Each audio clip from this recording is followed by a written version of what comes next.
Subscribe to my YouTube channel, share it with your friends, and comment your thoughts. The bus stop and the Lye rain hammered down in sheets, swallowing the city in a blur of grey. The bus shelter on Hawthorne Avenue offered barely any protection, just a rusted frame and a cracked plexiglass panel smeared with graffiti. That's where he saw her, drenched, shaking and hugging herself like her own arms were the only thing keeping her alive. The woman looked like she'd dropped out of the sky. No luggage, no umbrella, no phone in her hand. Her eyes were darting nervously down the road, as if expecting someone or something to appear out of the mist. Eli stood 10 feet away, waiting for the same bus. 32 years old, backpack slung over one shoulder and damp from a shift at the auto shop. He wasn't the kind of man who poked into other people's business, but there was something about the way she trembled, not just from the cold, but from fear. She flinched when thunder cracked overhead. Her lips were pale, fingers clutching her coat, except it wasn't really a coat. It was more like a thin cardigan, soaked through and useless. Eli sighed, pulled off his jacket, and stepped. "Toward her, here," he said, holding it out. "You'll catch hypothermia standing like that." She blinked up at him, confused. I'm fine." "You're not," he said gently. "Please, take it." After a second's hesitation, she reached for the jacket, eyes never quite meeting his. When their hands touched, he felt how cold she really was. "Ice." "Thank you," she murmured, then added like it had been rehearsed, "That's very kind of you." The bus arrived late and half empty. They sat apart, her by the window, him on the aisle across. Eli tried not to stare, but something gnawed at him. She kept looking out, eyes darting like she was expecting to be followed. Once, she even ducked when a truck passed by. By the time they reached downtown, she stood up so fast she nearly stumbled. "You okay?" Eli asked. She nodded and forced a smile. "Yes, just thank you, again, for the jacket." Then she was gone. He didn't even get her name. It should have ended there, just a small act of kindness in a rainy city. But the jacket never came back, and 5 days later, Eli's entire life flipped like a page soaked in gasoline. It started with a knock, not the kind neighbors use, not even police. This knock was deliberate, heavy. It made the floor vibrate. Eli opened the door, and 3 men in black suits stood outside. One held up a badge. "FBI," Eli's heart stuttered. "I think you've got the wrong apartment." "We don't." The lead agent pushed past him. "Elias Rourke, born July 12, 1991, lives alone, works at Westside Auto." Eli barely nodded. "Yeah? You gave a woman your jacket last Friday at the Hawthorne Avenue bus stop." He blinked. "Yes?" The agent held up a plastic bag with his jacket. "We found this in a dumpster behind the Midtown Hotel. She left it there. Pockets turned inside out." "Okay." Eli tried to process. "She was cold. I gave her my jacket. She left. That's it. She didn't leave. She vanished." That stopped him cold. "What?" The second agent spoke. "She used your jacket as cover to escape the scene of a federal sting operation. Surveillance shows her boarding the bus wearing it. After that, nothing. We've lost all trace of her." Eli stared. "Wait, are you saying—" "What are you saying?" The lead agent leaned in.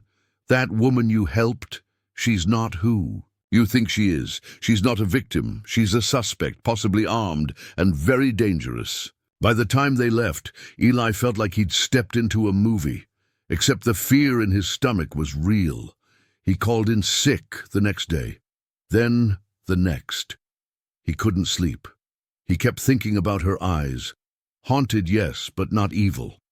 Could someone that terrified also be a criminal? Then his phone buzzed. Unknown number. One message, no text, just a photo. It was him, standing at the bus stop, jacket in hand, offering it to her. The photo was taken from across the street, maybe a rooftop. Grainy, but clear enough. Beneath it, "She chose you for a reason. That night someone broke into his apartment. Nothing was stolen, but someone had moved his toothbrush. opened his fridge, shifted his couch by an inch. It was a message. "We've been here. We're watching." He packed a bag and left town the next morning. He drove 4 hours to a lakeside motel outside Cedar Pines, someplace with no security cameras, no reception desk. Just a key under a brick and a sagging bed. Eli stared at himself in the mirror, half wondering if this was all a joke. Had he just gotten dragged into some weird FBI mess? But in the silence of the room, something scraped. He turned. The closet, a door slightly ajar, had something tucked behind it. He pulled out a manila envelope. Inside was a note. "She's not running from the law. She's running from them. And now they think you're helping her." No signature, no name. Just a return address. Apartment 3B, 49 Melrose Lane. Come alone. Eli stood at the edge of the bed, staring down at the address. He could throw the note away, walk out, go back to his job and pretend none of this happened. But then he remembered her face. That moment at the bus stop, the panic, the way she didn't say thank you like it came from her heart, but like she was desperate to pass as normal, like someone pretending to be human for just long enough to survive. And now they thought he was helping her. Who were they? Why was she running? And what the hell had he just stepped into? Cliffhanger Eli stood outside apartment 3B, breathing through the cold. The hallway reeked of old paint and something burnt. He raised his hand to knock, then paused. From the other side of the door, a muffled voice. "Tell him the truth," someone whispered. Then a thud, then silence. He knocked. No answer. He twisted the handle. The door creaked open. Inside, the lights were off. A chair lay tipped over. A fresh coffee still steamed on the table. And on the floor was his driver's license. Blood smeared across the photo. The apartment and the truth no one asked for. The coffee was still warm. Eli stood frozen in the doorway of apartment 3B, heart slamming in his chest, staring at the chair tipped sideways and the streak of blood crawling across the floor, directly toward his own driver's license. He hadn't even realized it was missing.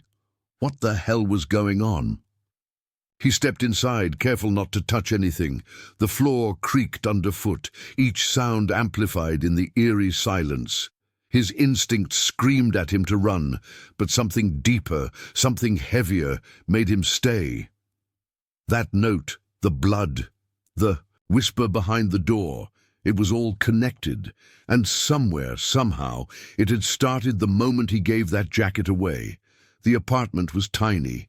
One room, mattress on the floor, cracked mirror above a makeshift desk. On the wall was a pinned map of the city covered in red ink circles. Some streets were crossed out entirely. In the center, circled in bold black, Hawthorne Avenue bus stop. His pulse thudded louder now. On the floor next to the coffee cup was a burner phone. Old model, dusty, but the screen lit up when he tapped. It won video, dated 2 hours ago. He hesitated, then hit play. The video was shaky, filmed in a rush. A woman's face filled the screen. It was her, the woman from the bus stop. Except now she looked worse. Cheeks swollen, bruise on her collarbone, hair tied back like she was on the run. "If you're watching this," she began, breathless, "then you found the note. You showed up. That means they've made you part of this, and I'm sorry." The screen wobbled as she glanced over her shoulder. "You probably think I'm a criminal. They want you to believe that. The suits, the threats, the surveillance. But the truth is worse, much worse." She paused. Her eyes shimmered with something that wasn't fear anymore. It was rage. "They killed my sister, covered it up, then came after me when I tried to go public. Everything you think you know about this city, its charities, its CEOs, its clean hands, it's all lies." A loud bang in the background made her flinch. "I don't have time. If you want answers, go to the place I told you about. Burn the phone after, and whatever you do, don't trust the agents." The screen went black. Eli stared at the blank. Your phone in his hand, his blood running cold. She wasn't just some runaway. She wasn't even hiding from the law. She was fighting something bigger. He moved to the desk, hoping to find more, and found a faded newspaper clipping taped under the drawer.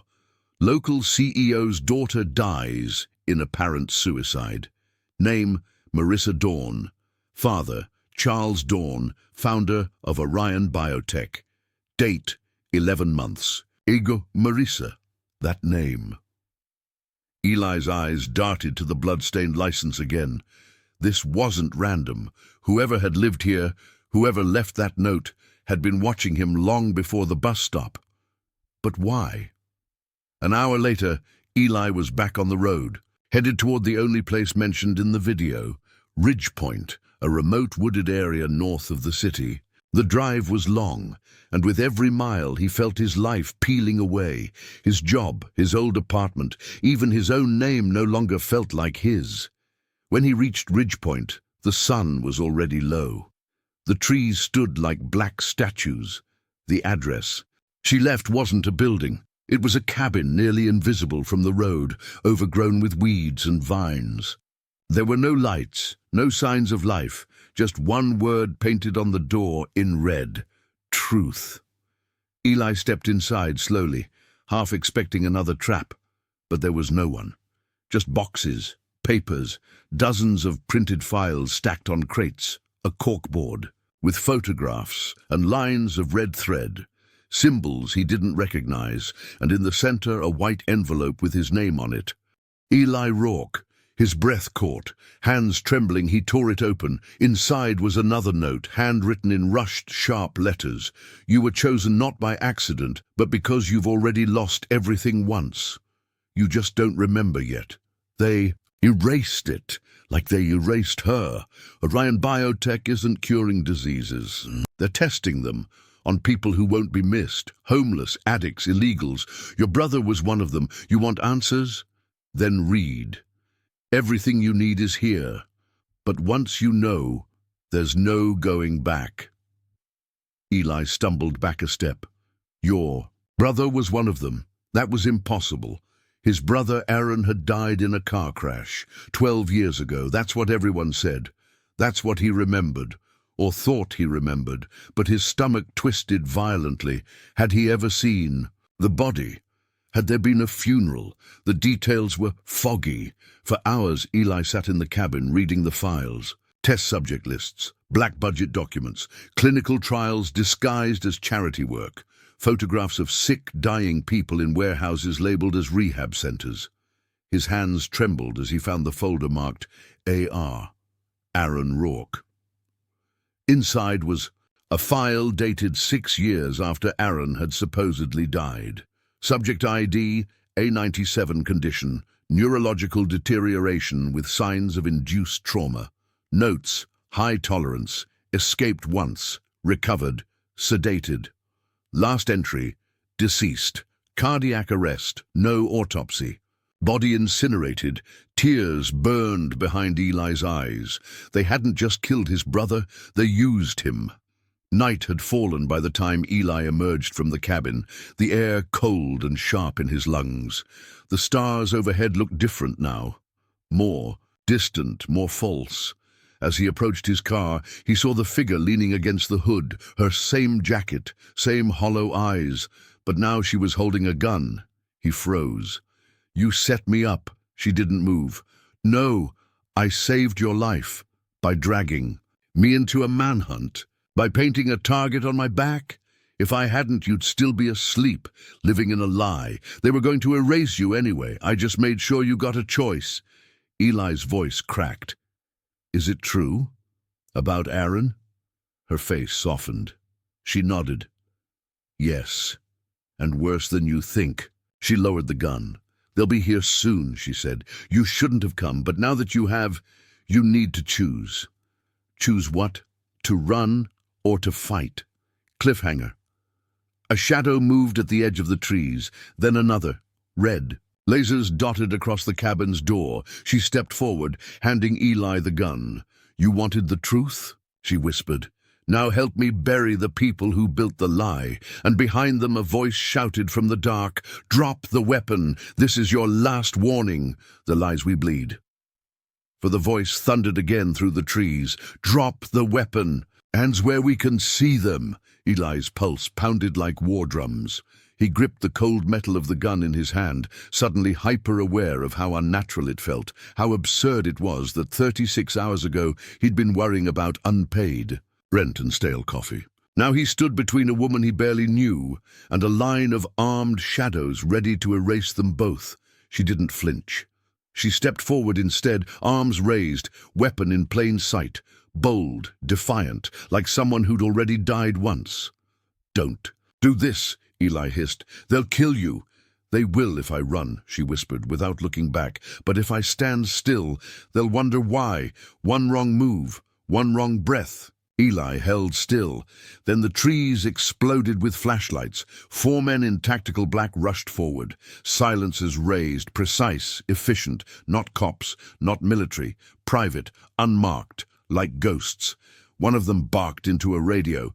"Target acquired, package compromised, prepare for containment." That's when Eli understood. They weren't here to arrest anyone. They were here to make them disappear. The next 60 seconds blurred. The woman, her name still a mystery, ducked low and rolled to the side as the first agent fired. The shot missed by inches, blowing a chunk of bark off a nearby tree. Eli moved without thinking, pure instinct, raising his weapon and firing once, badly, hitting nothing. She shouted, "Move!" and threw something, a flash grenade. The world turned white. Pain screamed in his ears. He stumbled blindly. The crack of bullets snapped around him. Somewhere in the haze, she grabbed his collar and dragged him backward down the embankment. They didn't stop running until the night swallowed the cabin behind them. They collapsed behind a fallen tree deep in the woods. Eli's breath came in jagged gasps, lungs on fire. His hands trembled. She handed him a flask. "Drink." He did. It burned. Then finally he asked, "What's your name?" She blinked at him, surprised. "You still want to know?" "After all that? Especially after all that?" "Ava," she said quietly. "Ava Dawn." His stomach dropped. "Your sister was Marissa Dawn, the one in the news." Ava nodded. "That's what they want people to remember, but she wasn't just some rich kid who overdosed. She found something buried in the company's server logs. Patient names, trial codes, test sites disguised as shelters. She was going to expose them." Eli shook his head slowly. "So they silenced her. They made it look like suicide. Then they tried to do the same to me." Eli stared into the darkness. "Why drag me into this? Why leave my ID in that apartment? Why not just run?" Ava looked at him for a long time, then said something that chilled him to the core. "Because you're not just a bystander, Eli. You were part of the program once too." The silence that followed could have split the sky. "No," Eli said firmly. I don't remember." "They wiped you like they did the others. Selective amnesia, neuromodulation. It's why you wake up some mornings and don't feel real." Eli's mouth went dry. He did have memory gaps, dreams that felt like flashbacks, names he half remembered from nowhere. You were subject E11. I found your name on the patient trials. You volunteered for memory suppression after Aaron vanished." "Aaron. Your brother didn't die in a car crash. You both went into the program. He didn't make it out." Eli stared at her, the trees around them now seeming to lean in, listening. Ava pulled a weathered photo from her jacket. 2 boys, young, arms around each other, both smiling in front of a science building. One of them was Eli. The other, he barely recognized the face, but something in his chest cracked open. "Aaron! My God!" They moved again before dawn. Ava led them to a hidden service tunnel on the edge of the city. She had a map, a plan, and contacts. People who used to work inside Orion Biotech and now lived off-grid, hunted, broken, but still dangerous. Her goal was simple: steal the files proving the company's human trials, leak them, and bring the whole empire crashing down. Eli's goal? He wasn't sure anymore. He just knew he couldn't go back. As they huddled in the damp tunnel, Eli whispered, "You said they erased part of me. What if, what if I don't want it back?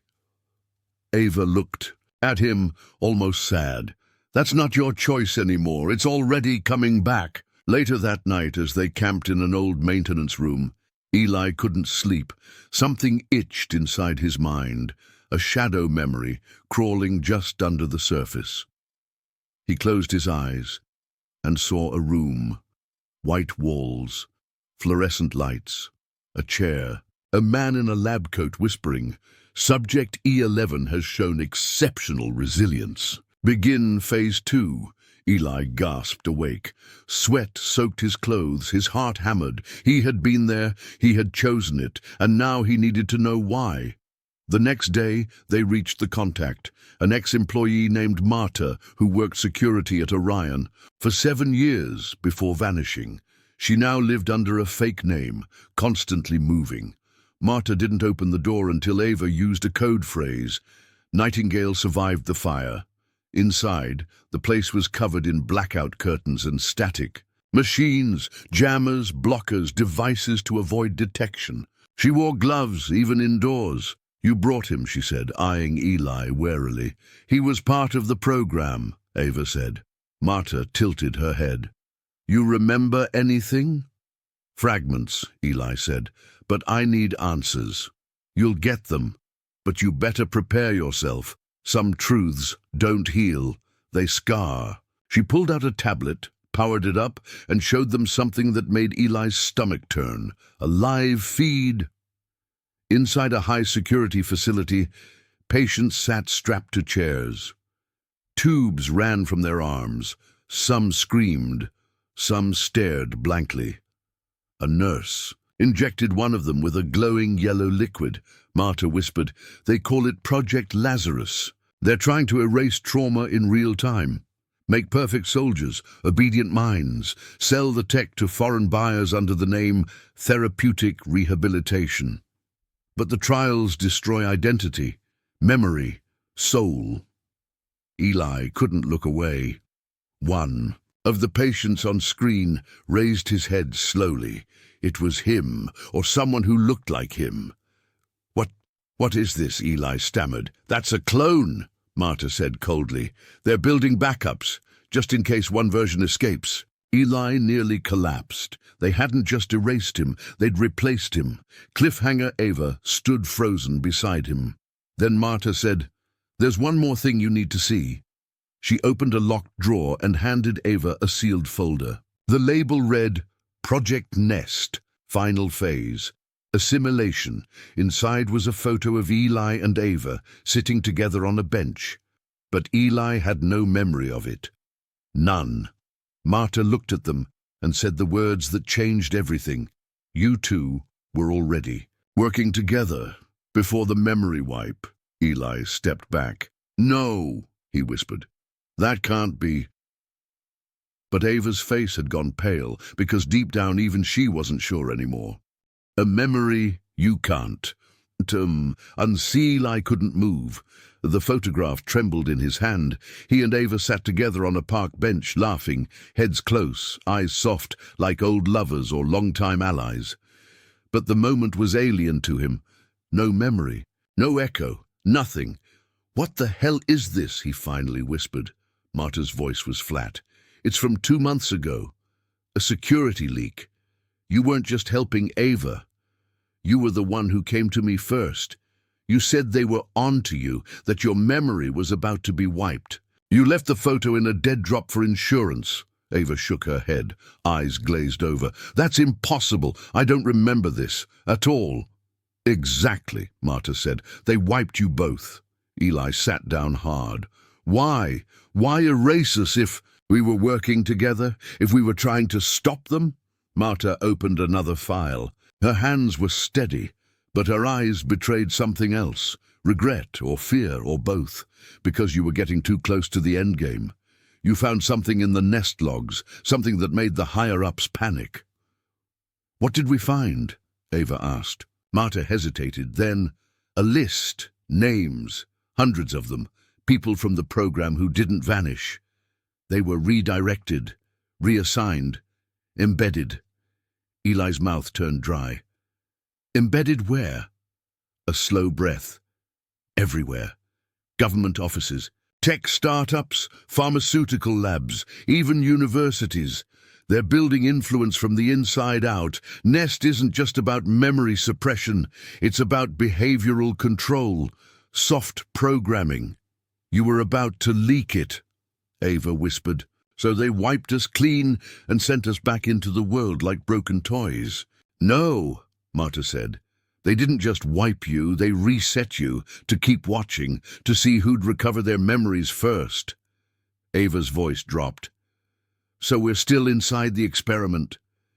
That night, the silence between Eli and Ava stretched wide. They sat near a dying fire in Marta's safe house, too rattled to eat, too haunted to sleep. Eli stared into the flames, mind spinning, voice low. Do you think we loved each other? Ava didn't answer at first. Then, maybe. Or maybe we were just broken in the same places. He nodded slowly. I think that's how love starts anyway. She smiled, small, tired, and said nothing. The next morning, Marta woke them before sunrise. I pulled one last favor, she said. There's a data vault, downtown. Off-grid. No online backups. If the file you tried to leak still exists, it'll be there, but you'll only get one shot. Eli stiffened. Heavily guarded, like a dragon's nest. They packed in silence. No time to process, no time to grieve. Only forward, but just before they left, Marta handed Eli a small flash drive. If you don't make it out, get this to the press, or to someone who'll listen. Eli glanced at it. What's on it? Everything. They arrived in the city under cloud cover, Ava driving like someone who'd memorized every alley. They parked 2 blocks from the vault and approached on foot, dressed like janitorial staff. As they neared the building, grey, windowless, humming with hidden energy, Eli froze. A man stood at the security gate, and he looked exactly like him. Same height, same walk, same jawline, but his eyes were blank, mechanical. That's the clone, Ava whispered, her voice shaking. They're using him as a decoy. Eli's hands curled into fists. Then we're out of time. They waited until a shift change, then moved. Inside the vault, they found the mainframe unguarded. Too easy. The walls buzzed with static, like the air itself was warning them. Ava moved fast, plugging in a device and working the terminal with practiced ease. This is it, she whispered. Everything's here, the Nest roster, the suppression logs, patient history. We could burn them with this. Eli's fingers hovered over a flashing button. Upload. But just as he was about to press it, the lights cut out. A voice echoed from the speaker. Welcome back, Subject E11, and welcome home. Ava. The door slammed shut. Gas hissed from the vents. Eli grabbed Ava and yanked her under the desk, pulling his shirt up to block the fumes. But it wasn't a sedative. It was a trigger. Memories poured in like a flood. Not just his own, but others, running, screaming, experiments in white rooms, Ava's hand in his. A plan whispered late at night. If they erase us, we rebuild from zero. We leave breadcrumbs. We find each other again. They hadn't just been partners. They'd been lovers. They'd been revolutionaries. A Nest had torn it all away. When the gas cleared, they were on the floor, coughing, shaking, but awake, different, aware. Ava stared at him. Do you remember? Eli nodded. I remember everything. She blinked, and the tears came, not weak but volcanic, years of pain unblocked in seconds. Then the vault door opened, and the clone walked in. Behind him, 2 soldiers flanked a man in a tailored suit, grey hair, pale smile. Hello, Eli, the man said. Or should I call you Ethan? You used to go by that before we turned you into a ghost. Eli rose slowly. Director Holloway. The man gave a slight bow. Good to see the trigger worked. Fascinating, really. Memory, like fire, always finds oxygen.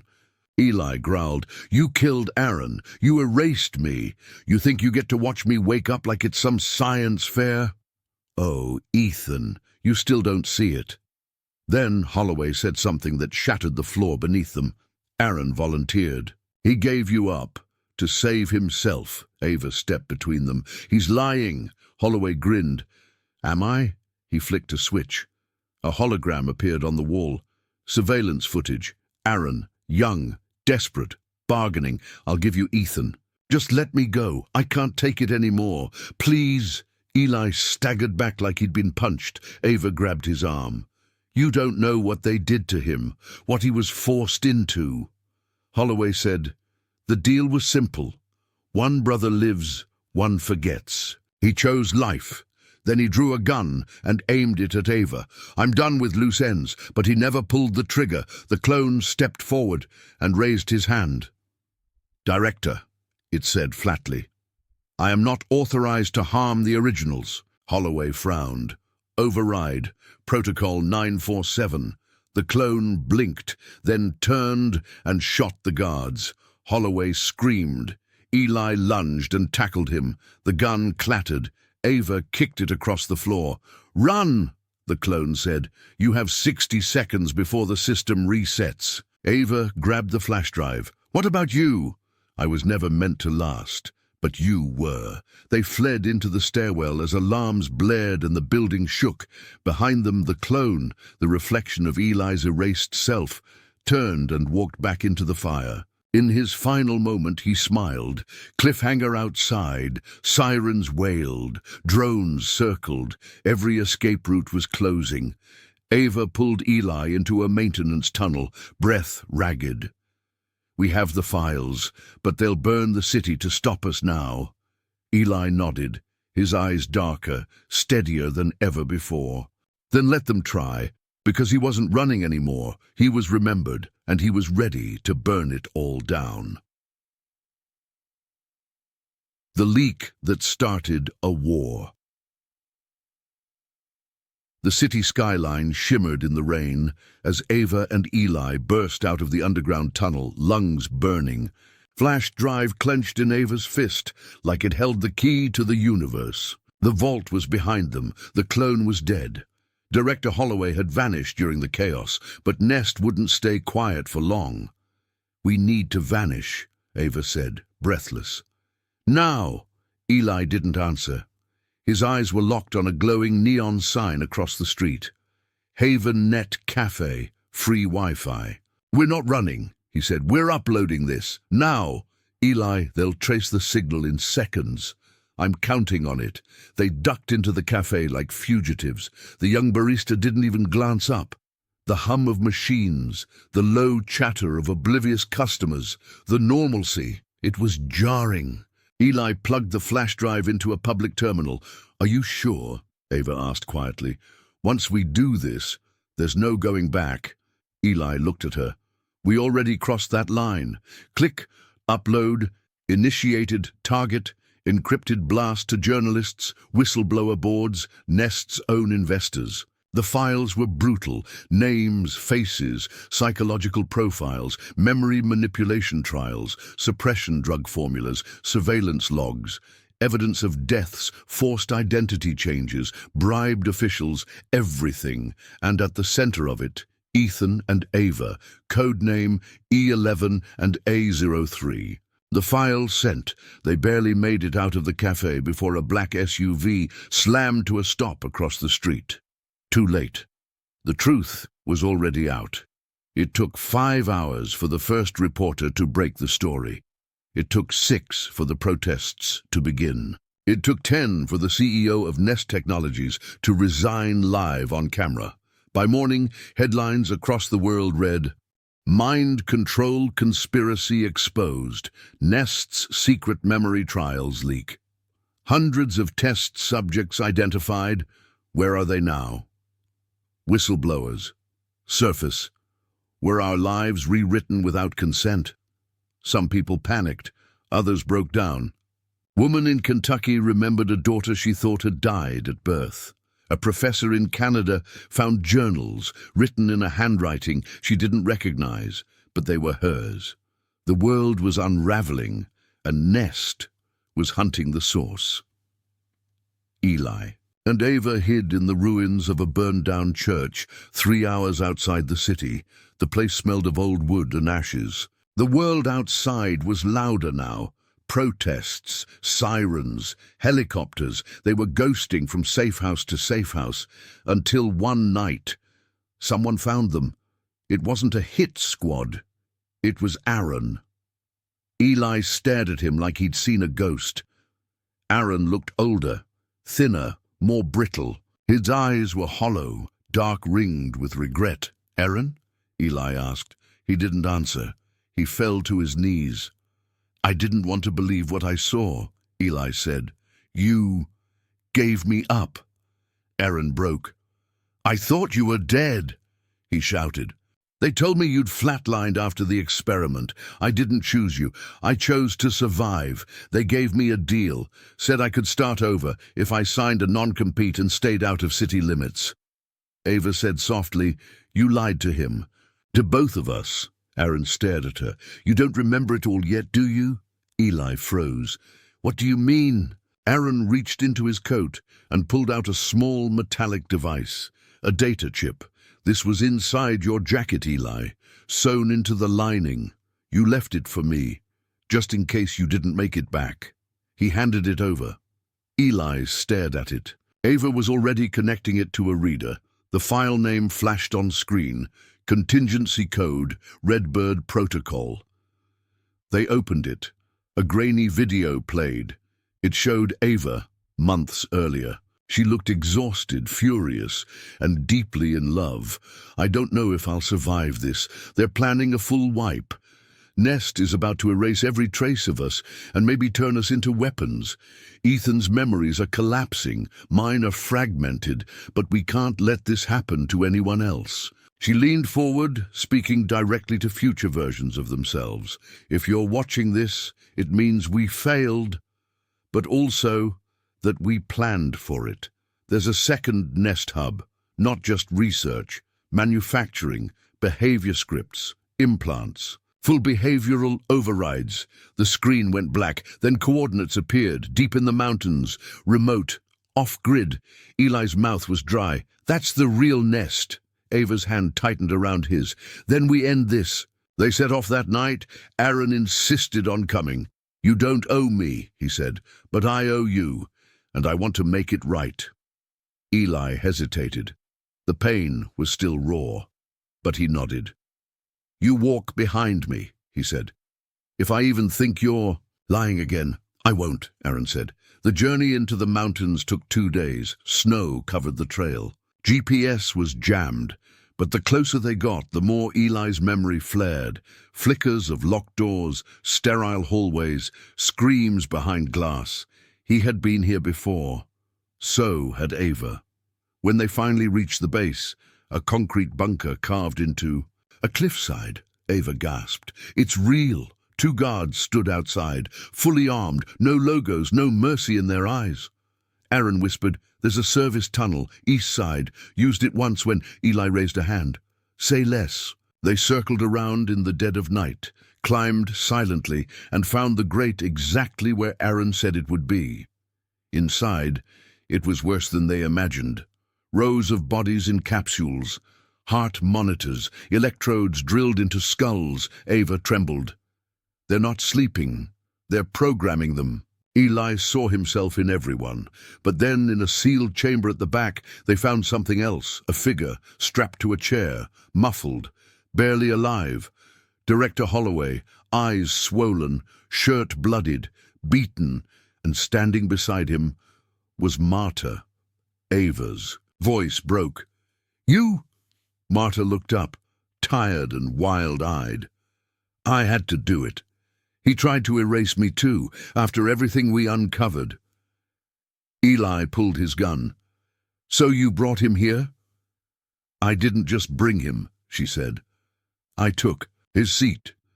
Cliffhanger Marta raised a remote and pressed a button. Lights flared, screens came to life, and suddenly the programming room was aimed at them. Eli, Ava, and Aaron stood frozen.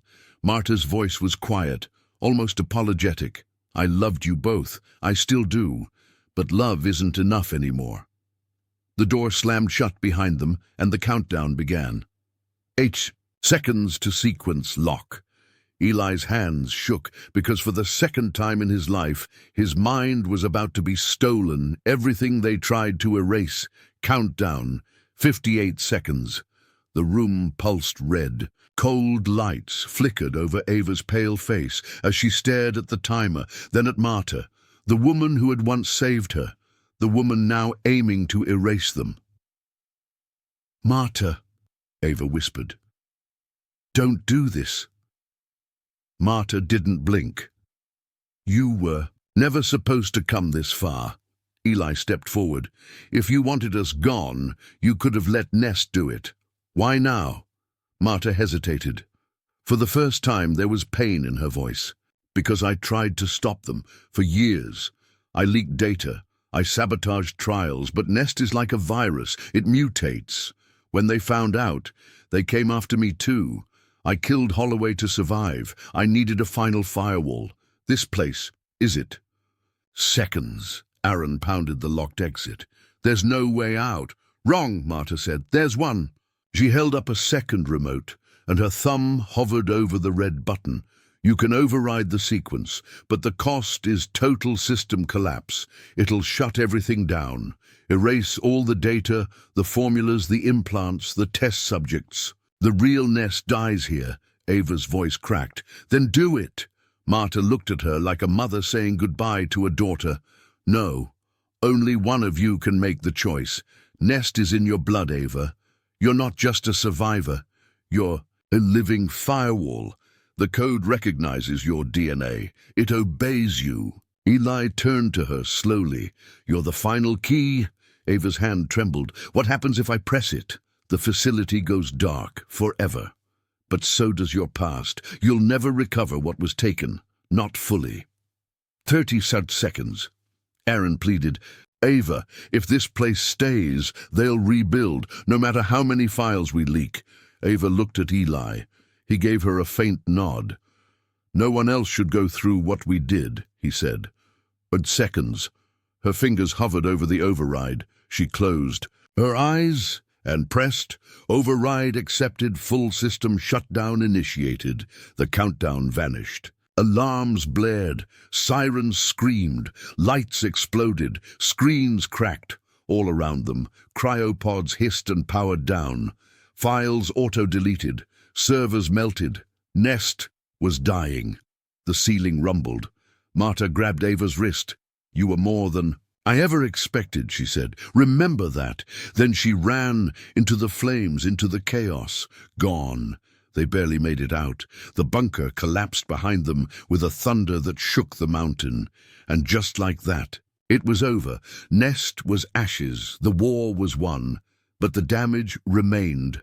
3 months later. Spring rain tapped gently on the cafe windows. Ava sat alone at a corner table, watching people pass, laughing, free. Across from her, Eli arrived. Late as always, but clean-shaven finally. There were no shadows under his eyes. "Not today." He set a single worn object on the table, a jacket, the same one he'd given her months ago at the bus stop. "Thought you might want it back." He smiled. Ava traced her fingers over it. "Still smells like fire." He sat. "I've been thinking about everything, what we lost, what we became." Ava nodded. "Me too. I remember flashes now, being tested, fighting to forget, fighting to feel. Nest tried to turn us into puppets, and they almost succeeded. But they didn't," Eli said. She looked up. "So what now?" Eli hesitated, then pulled out a letter. He slid it to her. She unfolded it. "Dear Ethan and Ava, if you're reading this, you survived. You destroyed the old world. Now build a new one. One where no one gets rewritten, one where truth isn't a weapon. And if you ever doubt yourselves again, remember the jacket. It was signed, Marta." They stood in silence as the sun finally broke through the clouds. Eli turned to her. "You ready to go?" Ava smiled. "Where?" He shrugged. "Wherever people still believe memories matter, and need help putting theirs back together." She took his hand, and together they walked away, Not as weapons, not as victims, but as survivors, builders of something new. Epilogue 6 months later, a small sign hangs in a glass window in a quiet town. Memory Reclamation Clinic. Truth is worth remembering. Inside, patients sit in a waiting room. People who lost names, lost time, lost themselves. And at the front desk, Ava greets a woman trembling with confusion. Ava offers her a cup of tea, a warm smile, and a jacket. "You're safe now," she says gently. "Let's help you remember who you are."